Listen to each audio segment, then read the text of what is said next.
Ladies and gentlemen, hello and welcome back again. We are right on time. Oh my goodness gracious. It's the most amazing thing of all.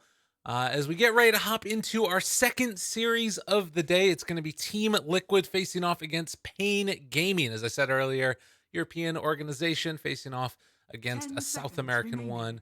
All of these players hailing from Brazil. Draskell, how you doing, 5 my man? seconds remaining. I'm good. I'm good. Ready for another Team series, and we Liquid's can see turn to a ban. huge difference in the bans. Just region-based stuff. The last series we saw a lot of emphasis on heroes like Puck. We saw some tiny bans, stuff like that. This time around, it's going to be Treant, Enchantress, who I don't think was banned a single time in the first series. No.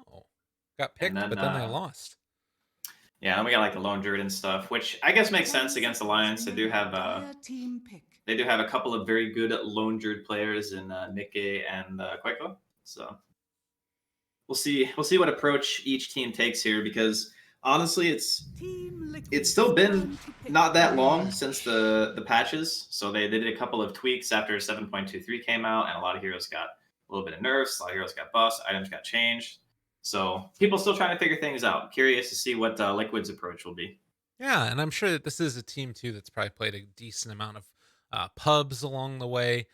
Has some idea of what they want to run with it. They could 10 take that seconds lich. remaining. I did see as I was updating the Dota buff for 5 seconds all of these remaining. pages that it's lich that's the most picked hero so far of the tournament. 7 picks, 57 matches. One of the other high ones up there is Rubik, who only won one game, that one that we watched of them.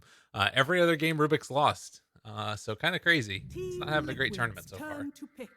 Yeah, Rubik's one of those heroes where I feel like you need a really good supporting cast of like heroes that do a lot of damage, heroes that can frontline for you, things like that, in order to make Rubik really shine. Because to me, a lot of people will say, "Oh, well, you just need a lot of really good spells. Otherwise, it's a bad Dire Rubik game." team pick. But the reality is, you need heroes that are going to protect you. Like you die a Dire lot, team and you ban. don't do a lot of damage on your own. Even with like a really good stolen spell, you just end up being fodder a Mhm. lot of the games. Team And I think that's Liquid's kind turn to of ban. probably is what's happening in a lot of those games where the Rubik ends up losing, is he's either getting focused or his team isn't able to frontline enough for him to really shine.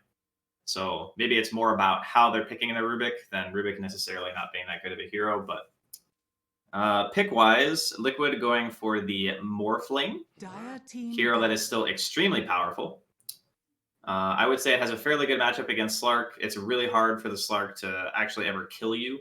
If he does get Diffusal Blade, it can be annoying because of the mana burn, but Morphling overall, especially with heroes like Io, going to be feeling a-okay with that matchup. And plus, there's not a lot of heroes that you can lane against Morphling that are just straight up going to own him.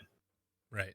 I 10 think probably seconds one of the remaining. best ways is to go like the route of picking like your Chen type heroes where you just 5 send creeps seconds at him because you remaining. can't really deal with those. Mhm. But most other stuff he's kind of okay with. Well, it's kind of interesting that they decide to pick the Slark into the Morphling, and that just tells me it's something that HFN feels really confident on. And I think it is his most played hero.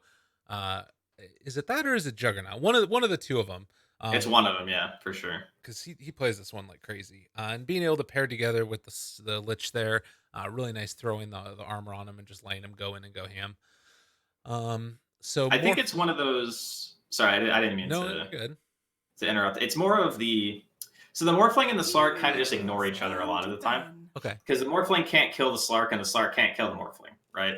So typically, what'll happen until the Slark has a lot of items, or there's like an E Blade available or something like that, is they'll both just go for like the back line, or they'll just attack whatever they can attack. And like Slark is probably more uh, known for this style of play because you're melee, right? So whoever's 10 close, you just want to be seconds hitting remaining. Right. because you want the essence shift stacks, you want to get your diffusal blade mana burn on people and such. So 5 later seconds on in the game, remaining. when the Slark has an item that actually deals with the Morphling, there might actually be some actual core v core action. But for the most part, these guys are just going to kind of two ships in the night. They're not really too concerned about hitting each other. That's fair. Team Liquid's All right. turn to Well, pick. we got the Bloodseeker banned out as Dire well as team the pick. OD. See if these Lena. heroes are going to be susceptible to the early running around trying to kill him. And Lena's definitely a force staff builder, so maybe that's one of the routes that you can go. Obviously, Liquid could take this to the mid lane as well. This is just a hero that I think also is all over the place. She seems so good right now. Yeah, Lena for a while actually, she kind of like disappeared. Like at least in 10 pubs, I seconds hadn't remaining. seen Alina in a very long time, and I watch a Team lot of high level Liquid's pubs, turn to with all the pick. pro players and stuff to see what people are trying to Dire do and like team pick. learning about the heroes. Right. But Lena went from being like not picked at all to just seen like almost every other game. Yeah. It was pretty crazy. I'm kind of curious as to what sparked it. I'm kind of leaning more towards it. It's either going to be the mid Lena or the mid Morphling right now, and I'm not sure which one I favor more. Team Liquid 10 do get last seconds pick though, so it's remaining. probably more likely just the Lena Sang King lane, an absolute 5 classic, seconds Right. remaining. going all the way back to like Dota 1. And it's going to apply a lot of pressure to this Slark. Like, that is not a fun lane for you. Sand King plus another stun, and Lena's range is ridiculous. It's a good matchup against Lich. Normally, Lich can just like throw out the Frost Blast, and that's normally enough to deter most other supports. But as soon as that Lena hits level 2 man, she gets points into that Fiery Soul. God, you do so much damage at level 2 as a support Lena. It's really scary to face off against, and a hero that can also transition into Team Liquid's more turn to damage as the battle. game goes on. So having that nice little follow up, depending upon which way they want to go. And the other thing is, we haven't seen a ton of it, but now Morphling can turn into the Earthshaker if he wants to in this, or if he wants to go the Ags route, which I think is kind of dead at this point. Oh, For they shot it Morphling. in the head. It's gone. But Like the if you dare to dream, maybe a Sand King could be 10 cool. I seconds don't know. remaining. Yeah, the Sand King's all right. But yeah, the Aghanim's cast point, it being able to be stopped. Right. Like before, you would just get stunned, but you would finish the animation of the enchant. Now you just get stopped in the middle of the jump, and you just hit the ground, and you're just dead. Right. Like it's a big nerf. So the Doom pick, I don't know. I'm skeptical of this Doom pick, mainly because Morphling is a hero who naturally itemizes into Lincolns if he wants to. And I feel like they don't have a good way of dealing with him besides Doom. I don't think Slark is really that much of a counter. I mean, sure, if you land a pounce or whatever into a couple of stuns, you can definitely kill the Morphling. But I'm not looking at it as one of those like horrible matchups that you don't want to play. And honestly, their catch on paiN is pretty bad. Like they need a blink on their shaker. Right. And that's like their only form of really starting an engagement. And when you don't have good catch against a Morphling, like at least one hero that's going to be able to start your fight without needing something like a Blink Dagger. I don't know. I almost want them to just pick like Puck or something, like just some hero that can do some things for you. I wonder if they switch it over to a King RD or Shaker and bump it up to 3 position or something. Just have support Doom. It could be one of the ways to make it happen, and then he could like build into a quicker blink or something. Because I definitely I would like 4 Doom more than 3 this game. Yeah, but I just don't know if Shaker 3 is a thing. I don't know. Yeah, that's true. I guess we'll find out. I really want to see some kind of catch from paiN on this last pick. Like something that can at least team fight.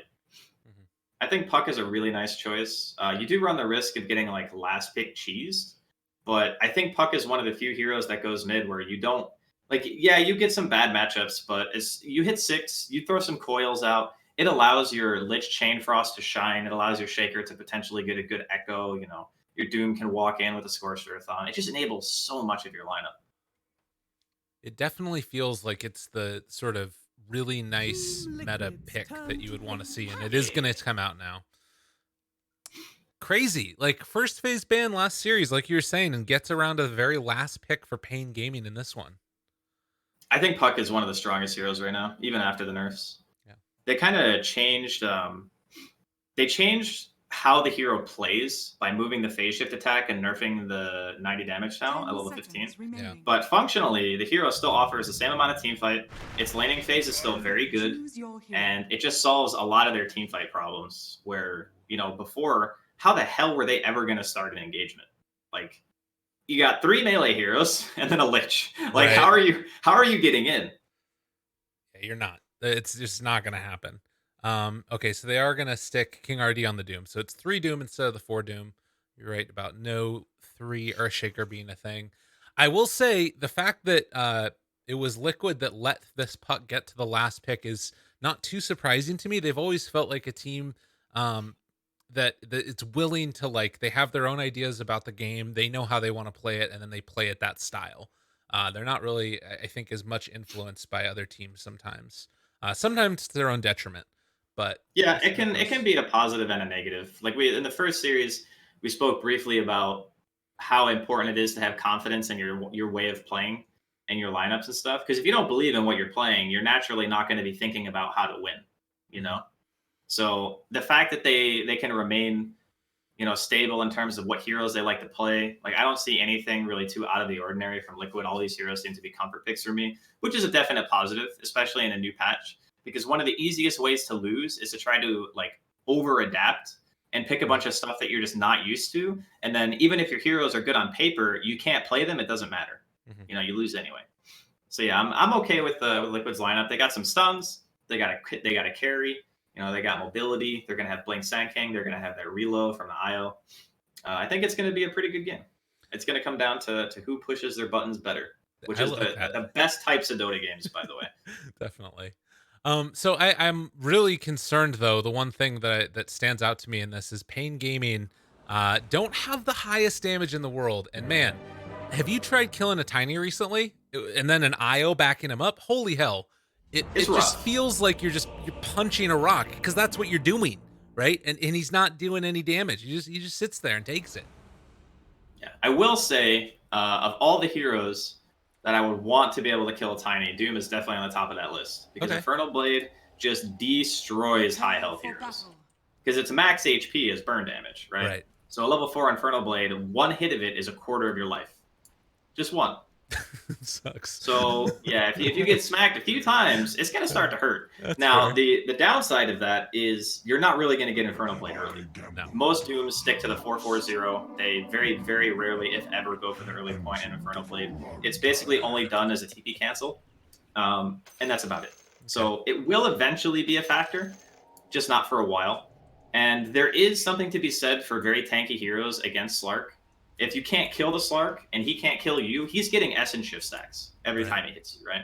You get to like 20, 30, 40, 800 stacks. And then all of a sudden it's like, oh God, what are we doing? Why are we still fighting this? And then the Slark just takes over. 30 Yeah. seconds to But we'll see what happens. There's a lot of things that can go down in this game. Definitely. It's going to be interesting to watch. Um, I guess the other thing, have you played with or against the Ags on Doom yet? Yes, I've played with and against it. I'm not like everyone was like hyping it up, Yeah.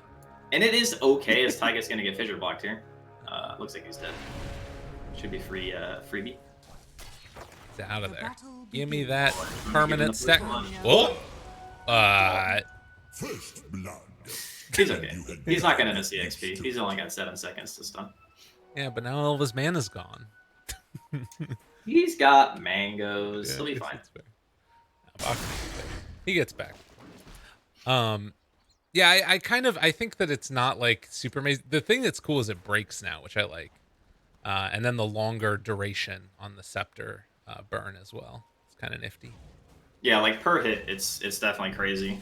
What does it go to 6 seconds? Yeah, I think it's 6. So And the stun Yeah. too. yeah, the 1.75 second stun is nice because it's almost like what a 50% uptime on your stun overall. But the main thing about Doom and the reason why I wasn't really on the Ags train that much is because there's so many other items you want first. Like in a lot of games you're gonna need Blink, and a lot of games you're gonna need aura items. You want like your phase drums, and these items just have a higher priority in my mind than having the Aghanims. And then after you get those items, you also want BKB. As Taiga is a goner again, I believe, going for the body blocks. Oh, nice. Does manage to hit that light strike ray, but there's no way he TP's out of this one. So HFN can eat up and gobble another stack.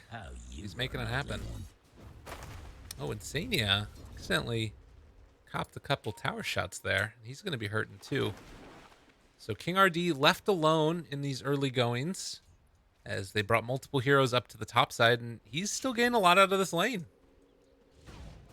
Yeah, it's a nice move from paiN because they recognize no dual lane they can field is going to be able to lane against Lena Sanking. It's just not going to happen.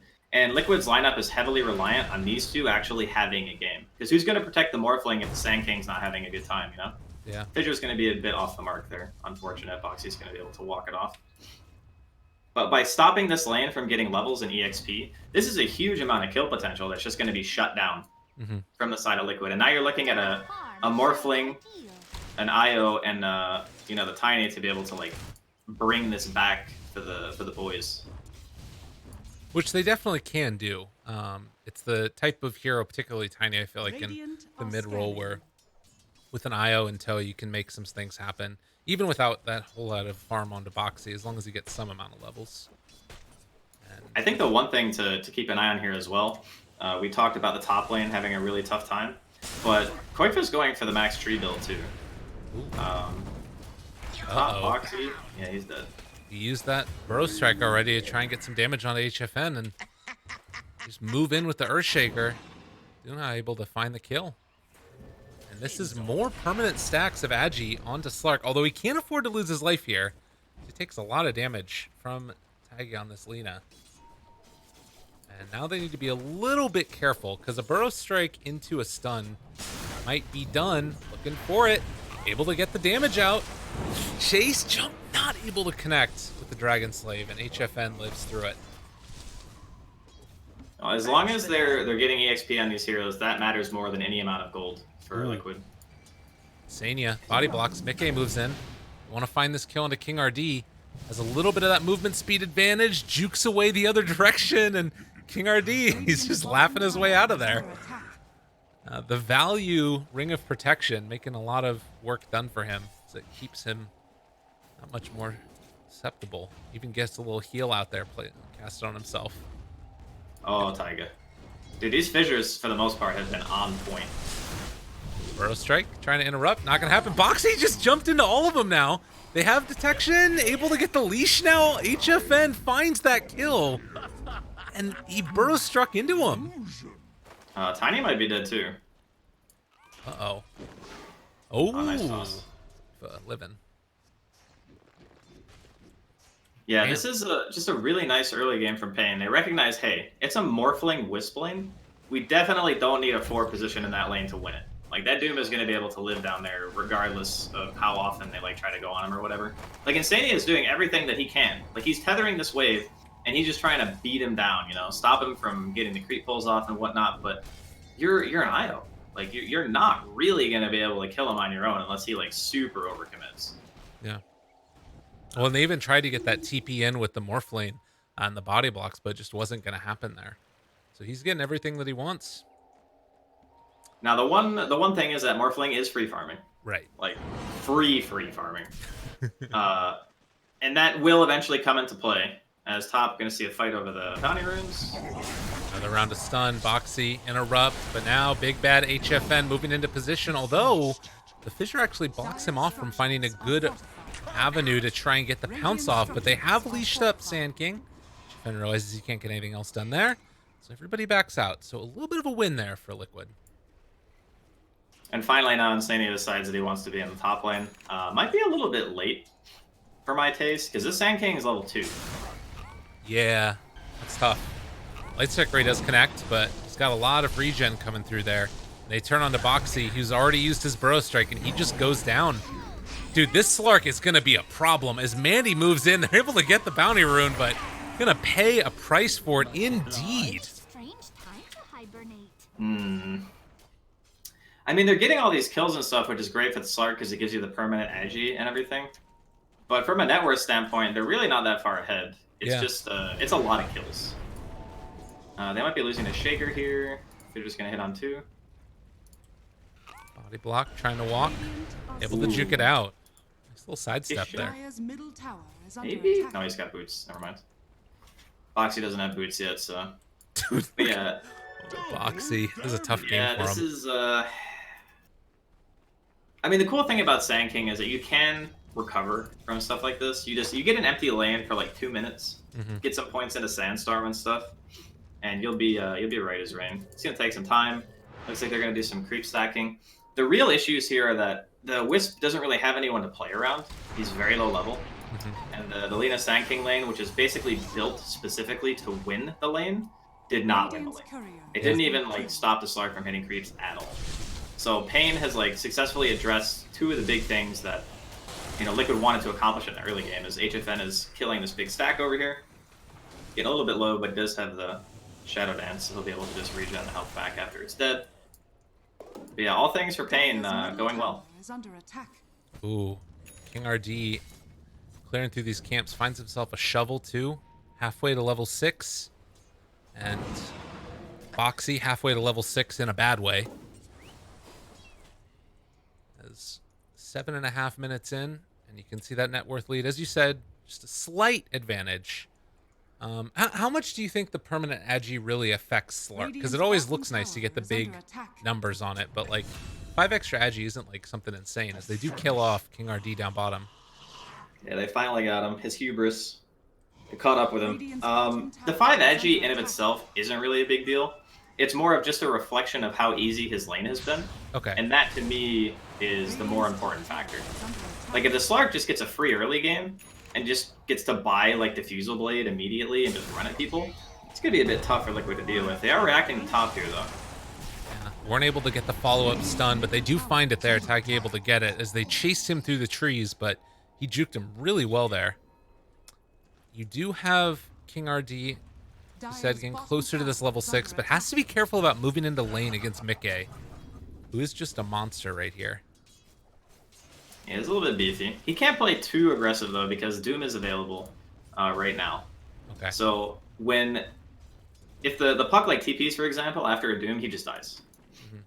Needs to be very, very careful of that. Can't play too over aggressive. They are smoked bottom already, so they already want to kill him. Yeah. One Doom into coil should be dead. They do We'll have. see if he decides to leave. He might like TP to his triangle or something, or like, I don't know if they want to try to defend this. Yeah, Tiny is going for the max tree build, so he's not really like, he's not gonna blow anyone up. Yeah, it doesn't feel like he's as concerned with that, and maybe just gonna play with the IO and try and farm out the whole jungle or something. Oh, that's what paiN is doing right now with Insania. They did have that inkling that something was heading down bottom, and so they retreated with paiN, get him healed back up. Now he can go back to lane if he feels so inclined, with Insania there to save him if things go wrong. Although, only level 3 on the Wisp. Does mean that there wouldn't be any type of relocate play to get out. And they're going to give him the link at the moment. They show the puck, so they didn't really, they kind of gave up on killing the Morphling at least. They will get the, Ooh. JK. Got him? Maybe? Can't get I there. was gonna say, they might get the IO as a consolation prize, but they don't even get him. Mid though, quick though. Toss away. Not in the area. They have the fissure block already used, and meanwhile they lose Boxy again. Those neutrals, man, they can be tricky. All right. Money to burn. Apparently it happens. Fight recap. Radiant's bottom tower is No under damage attack. dealt.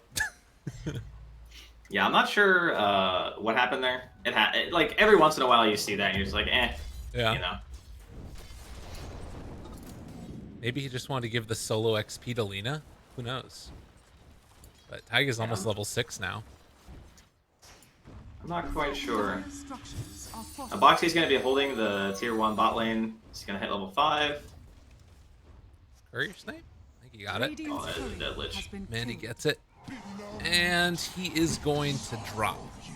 So they get the courier with the ultimate orb on it from paiN. He is going to be going for that Lincoln's first. We haven't seen a Doom used yet. Although he is trying to get into that hood so he can play a little bit more aggressive. Like, what's the goal for this paiN gaming lineup? Because it feels like it's just run at people and fight, as opposed to trying to get objectives, really. Yeah, it's fight first, objective later. That's kind of how this lineup rolls. Yeah. Top lane. Laguna. Start getting low. Tries to get him. Taiga almost done. Almost killed. They chip in. They do mine that finish. And now, with everybody stuck here in the moment, looks like Liquid not going to chase anymore. Although, actually, they show up with paiN. He switched over into the puck, but realizes he can't make anything happen there. And jumps back, farms up. Yeah, the thing about this game is the longer that you have this Coil and Chain Frost, like these are the two heroes that really want to be together, are the Lich and the Puck. Like these two heroes play so well around each other because you can basically force them to snap the Coil, Radiant's which is top really tower good, right? is Because under you attack. coil two heroes, you chain, all of a sudden that's like a free engagement for you. And we haven't really seen them group up yet. I suppose the Lich like literally just now hit 6, but he does have a smoke. So what I would like to see paiN do is at the very least smoke the Puck and the Lich together.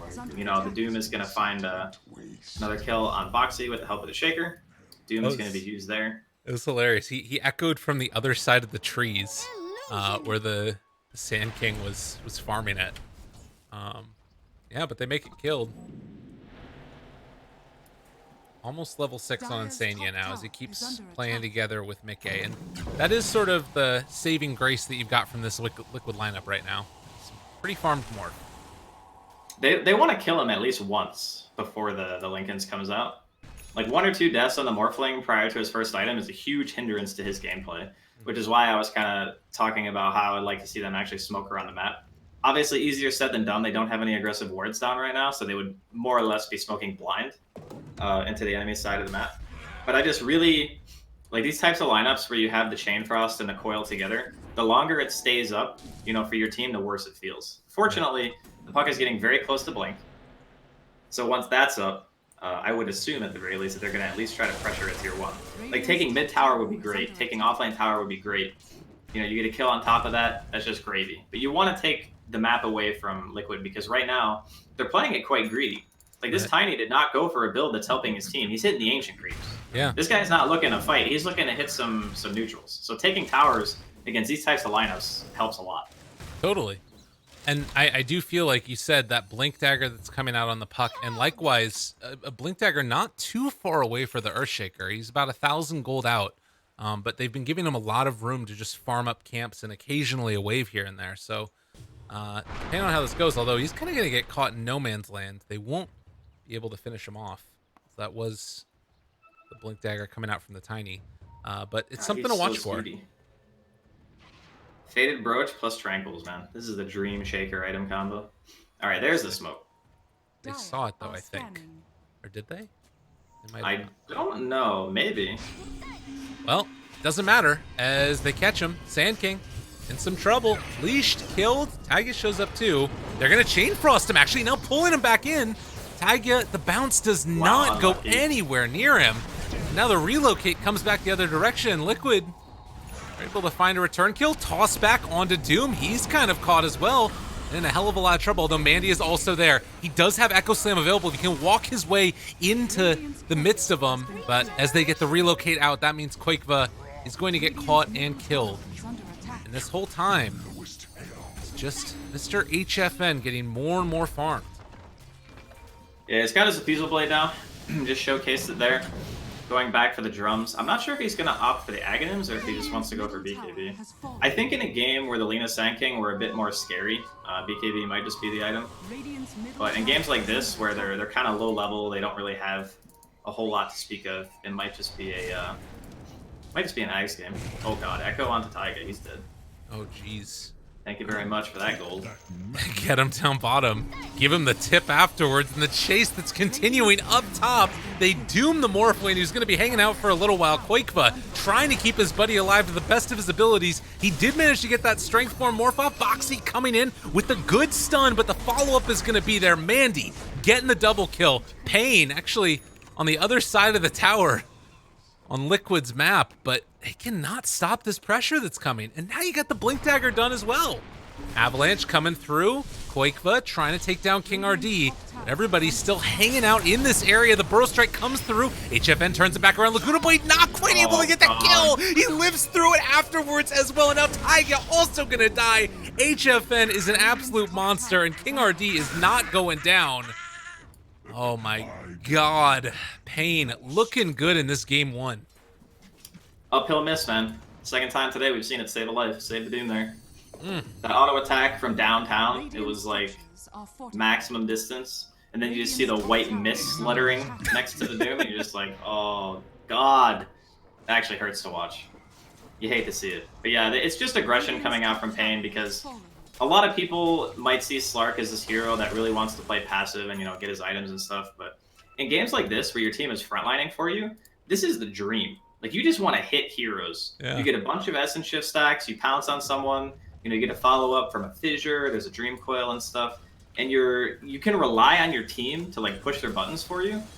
You can just do whatever you want. Like, this is a very, very easy Slark game right now, because the again, the tri-lane. Yeah. The tri-lane has secured HFN his entire game. He hasn't had to worry about getting like burst comboed or anything. They're going to expend another coil here on the Boxy. Found caught, nowhere to go. Leashed. Foxy wants to run. He ends up dying as HFN just going to eat up another one of those Essence Shift stacks. Gobble, gobble. This man's doing it. 6,000 gold lead right now for paiN. Yeah. And those silver linings are few and far between for Liquid. Like, I don't know. I feel like the way they play this, I thought the Tiny was going to be more proactive. right. Like go maybe for the 4-4-1 build or even like 4-4-0 and just really focus. Oh, they got him! Quake no! He's in trouble. What a loser. Do they have a relocate if they wanted to use it to try and get in and save him, but I don't know if it's gonna happen. Yeah, they're not gonna do that. He's chased. They lay down the GG on top of him. He blocked himself. Wait, dude. he's walking out? Maybe, possibly not gonna happen. That was his tree. He literally blocked himself. Oh no. Well, we all try.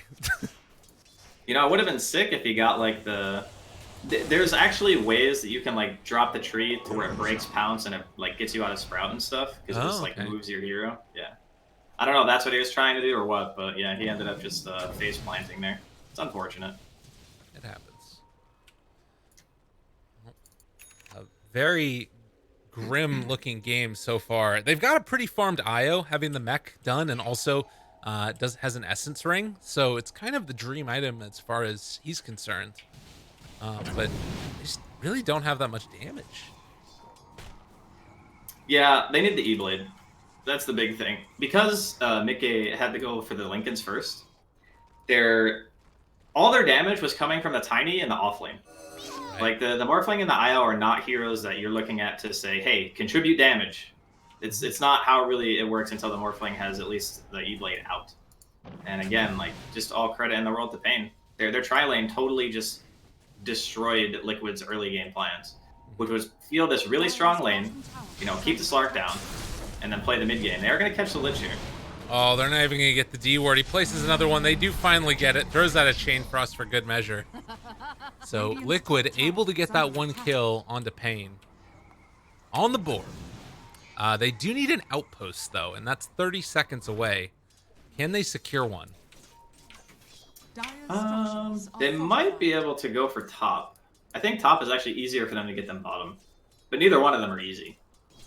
And I don't think they'll be able to get there in time anyway, because they have to like TP to Shrine and stuff to even walk up there. But you can see paiN are already in position. They got heroes here. Outposts do have detection, by the way. Oh, and they also had a fissure on top of him.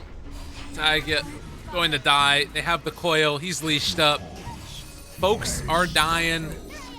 Dreams are feeling really rough right now for Team Liquid, and oof. Yeah, you can't go for bottom outpost in that situation. It's way harder to walk into that area than it is to walk up top. Granted, paiN have a ward there, but you don't have any tower to TP to. You can't see anything. The tower, like their tier 1, is right there. The reason why top is better to go for than bottom as well is because you're making them TP to their own safe lane, and no one wants to TP to their own safe lane. Like that just feels like crap. You're like, okay, we're getting the outpost, but we're now in the most worthless place on the map, and we have to immediately move. But because you went for the outpost that's on your side of the map, they can just be there, kill you, and now they're controlling your whole side of the woods, and now you have to move. So it's like, it was like bad decision into other bad decision. Okay. Well, that sounds like a bad decision, man. Yeah, it was a double whammy. Okay? It's not looking great. This isn't like math. Double negative does not become a positive. Yeah, double negative usually means go next. Can you explain to me HFN's like item build queue up thing here? Because he's got a Mithril Hammer, an Ogre Axe, and then a Blade of Alacrity, and then the BKB. Okay, he just finished the BKB. Okay. He tricked us. Got I it. thought he might have opted to go for the Aghanims after buying the Mithril Hammer and thinking that maybe that was the item. They are going to get a pick on the King RD here. That's a nice kill. finish. Alright, how close is E-Blade? Alright, so he still needs another like 2k. And then we could potentially see some heroes fall over. The Lich is still very squishy, only 1000 HP. Who else? I mean, Puck, but it's really hard to E-Blade combo with Puck. The guy basically has to be asleep at his keyboard if you're going to hit him with those spells. So it's pretty much just the Lich and maybe a bit of extra damage on like the Doom or the Shaker if they're frontlining. I guess Boxy is the other way that you can maybe make it work, is like if you manage to find a Burrow Strike into E-Blade or something afterwards. Yeah, yeah, of course. Yeah. And he did just finish off his Blink Dagger now as well. So we'll see. One of the better heroes to set up for Dire's relocate bottom ganks tower too. is under attack. Yeah, the important thing about that is like also having vision.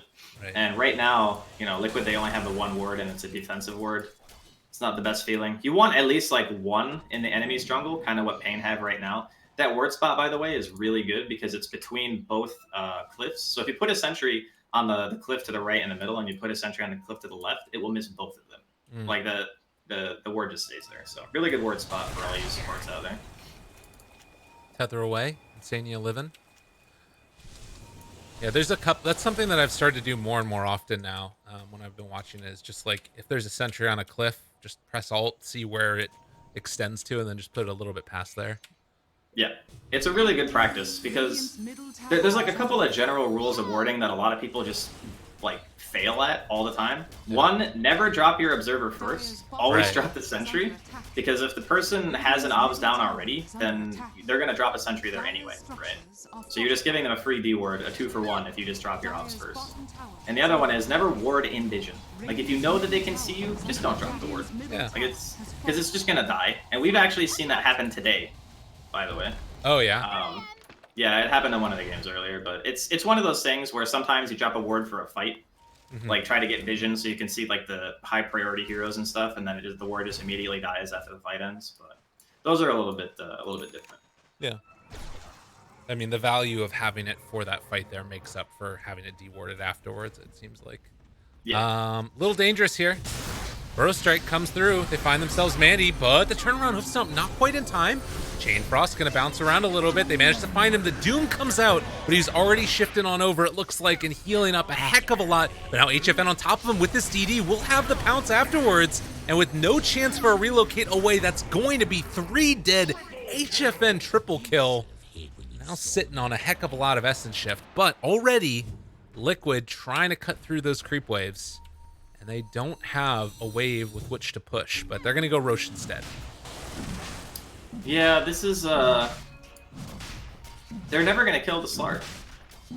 They're not gonna have the damage. I mean, discounting the fact that he had a completely free lane and just got to do essentially whatever he wanted from minute 0 until now. He also has the best Slark tier 2 item in the game, which is People's Gift, because it just gives you an extra 200 and what is it, 60 HP. I suppose Vambrace and Ring of Aquila are up there, but personally, as Slark, I feel you just want enough HP to live through the burst, and then you can just hit your R button and either choose to engage or run away. And the People's Gift just kind of gives you that, it's that extra little buff that you need. Ooh, coil miss. Hate to see that one. Pounce got him. Taga is gonna go down there, and well, you get the finish onto him. So 12K net worth lead. And yeah, this is I don't know. I feel like Liquid, their lineup shouldn't really be crumbling this badly. But I think it goes back to the fact that they didn't really react well to the tri-lane, or maybe they just didn't have the heroes to react to the tri-lane, as Insania is going to die again in his own woods here. And then on top of that, I feel like Koikva's build, like, I think you just go phase blink this game. Like, your team needs you. yeah, Like, you can't be the guy, like, hitting Ancients at 13 minutes into the game when your offlaners have absolutely no game. The Doom is winning a 2v1. Like, something needs to happen, and you have to be the one to do that. this one creep right here, it is going to get taken out now as they pop the glyph for it. There's nobody else to cut the next wave. But nonetheless, yeah, a little bit tough. Couriers just saying hi to each other over here. I get what you're saying there, because like that was the thing that we saw earlier from the Tiny. Obviously, it was position 4 previously in the other series that we watched, but it felt like it was just getting so much done around the map, and in this one, really not getting that much done at all. And that tends to be the role that like Morphling wants to fill, right? Is just running around the map trying to farm off camps and everything else.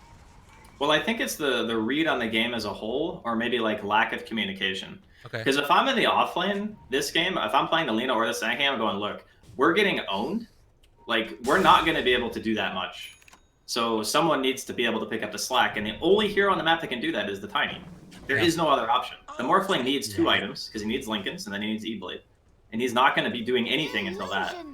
And then the IO, like, what's he going to do? How's he going to make a play? He was like level 2 at like 6 minutes. That was rough. I don't know. It just feels like one of those things where what he did was a comfort build for him, and he thought that just, you know, going for the max tree build into like the blink dagger would be okay, but it's just not enough damage. Like, you need to be able to blow people up to really influence the map. Well, maybe this is going to be the turnaround that they need. With the E-Blade done on the Morph, they've got Blink, Sanjin Yasha on Tiny. Also, I think I saw some other items get picked up along the way. We'll see what it ends up being, but they've got to hold high ground now. No repair kit this time for Liquid. Although I think I saw one on paiN. That was the last series, right? Yeah. Yeah. That, I don't know, man. Some stuff today has been very questionable for me to watch. Oh god, turn around, jump in, Echo Slam Tuna! Destroyed him! Holy hell! Jesus! Slamming? I think that's a slamming right there. Oh god, paiN administering it on their namesake.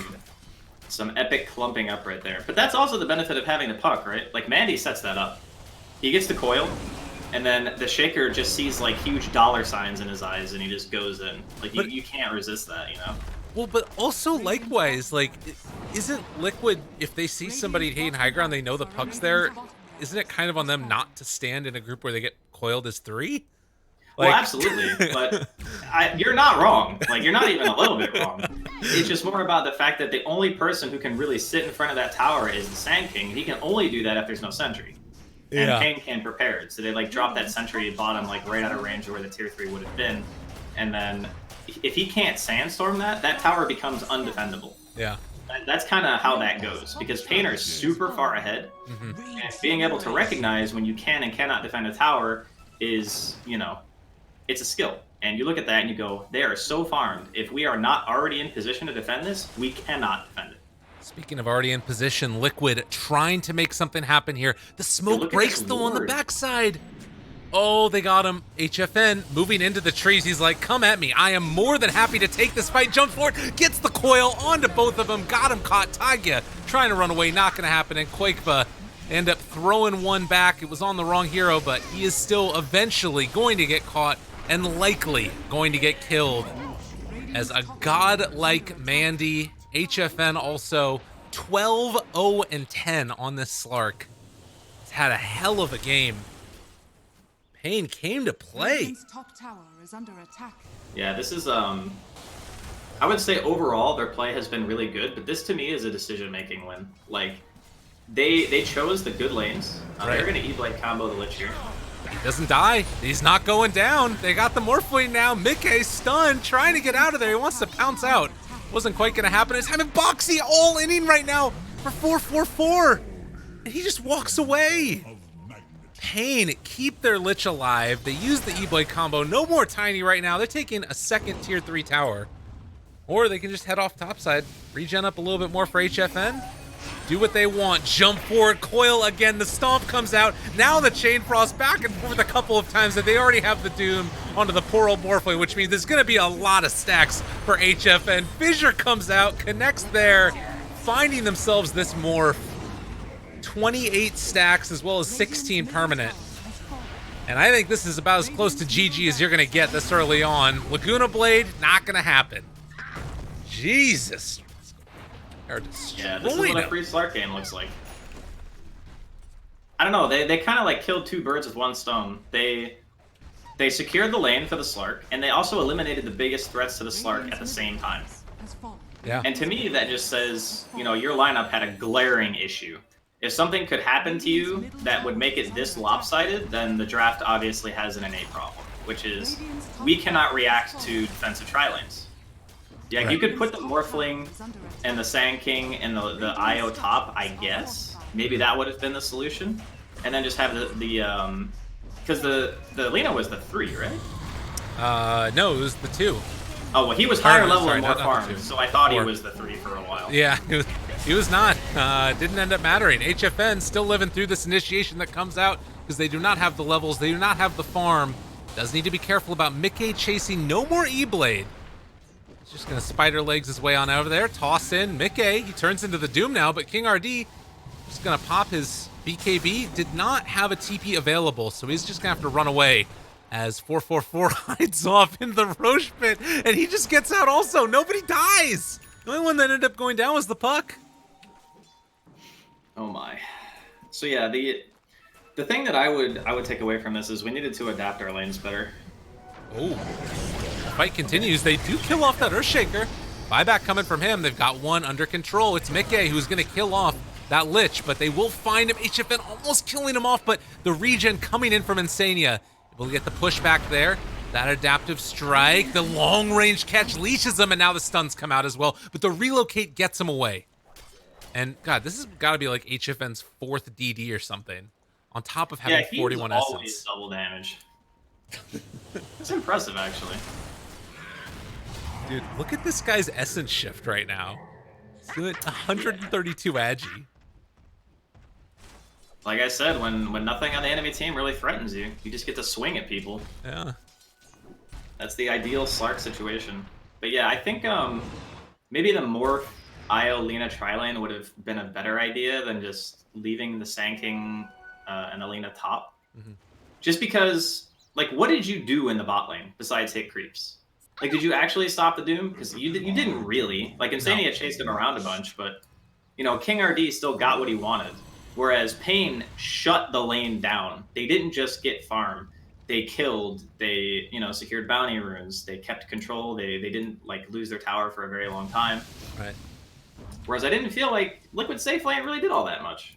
I mean, not really anyone did that much this game, if I'm being honest. Well, yeah, and that's the thing, right? Is that more so than even not getting a ton done in the lanes, it's that the heroes that did win it then couldn't transition into doing things in the mid game. Because like you were talking about, Tiny maxing out the tree grab, not really having any points up in Avalanche toss to find kills around the map. And obviously, Morphling isn't really the type of hero that gets involved early on. I don't know. It felt like paiN just never took their foot off the gas. They recognized their timing and now going to take down another Roshan. Number 2, Liquid. Dire are scanning. I don't know, man. This is looking rough. Yeah, there's pretty small likelihood of a comeback from this level of a lead, especially given the heroes that paiN have. Right. Slark's one of those really popular cores because when he gets a game, you're in so much control of what happens, you know? You have mobility, you can trade with basically anyone, you have your ultimate and BKB, so you have like 2 escape mechanisms, your Aghanim's gives you even more by having 2 pounces that go like 1 billion range. Mm-hmm. There's just so much you can do in the game. And the other cool thing about this hero is that if the fights last a long time, awesome. Like, you get to hit people, run away, come back with full HP, you know where all the wards are, like... This hero kind of has it all, except for a laning phase. Mm-hmm. Against a lot of heroes, he kind of struggles, but you know they circumvent that problem by just doing the defensive tri-lane, and then it's all good. Yeah. They made it happen. Now he's got a Lincoln Sphere on top of everything else. Yeah, he is super farmed. Holy Toledo. So next round of pushes, Liquid gonna hope to stop something here. But feeling mighty rough. So an Aeon Disc done on the Puck. Quakeva still laughing about it. Liquid staying in good spirits. They're like, man, we messed up not tri-laning. I mean, they messed up something. Yeah. I don't know if they think it's the tri-lane or not the tri-lane, but man, something went wrong. Taiga goes down. They chase forward. Leash, pounced, caught. Going to be stomped on and beaten down, muted, couldn't get the switch off, and Echo Slam comes in for good measure. HFN dropping somewhat low, but guess what? This man still has Shadow Dance, and he still has an Aegis, more importantly, as he regens back up to full, and GG is called. That was a hell of a stomp, my goodness. Yeah, they like you said, they just kind of got control of the game and never really let go. Radiant's middle tower. I think, I don't think Liquid's heroes were bad, honestly. I think it was a laning error and maybe a tiny gameplay error where he kind of went a build that I feel would have been nice if one of his side lanes was actually winning. Because that's when the the max tree build feels nice is when you have one lane winning, you're mid, you're doing okay, you're playing against a puck, it's not the hardest lane for Tiny. And then you get your level 15 or whatever, your blink, and you just feel really strong. But the game was already out of control by like minute 10. Yeah. Like It the was game got nuts. so bad so quickly that you weren't really able to do a whole heck of a lot. So I mean, moving into the next draft, I guess just be aware of your lanes. Mhm. Like be aware of the weakness of your lanes, I guess. Very, very important to keep in mind. A hell of a performance from HFN, enabled by the rest of his team, of course, but 17-0-15 with Mandy going 11-1-14. And on the other side, just a very ineffectual game, it feels like, from the side of Liquid. We'll see if they can come back together and pull something out for game number 2. But stay tuned. More from the Dream League Season 13 Major right after this.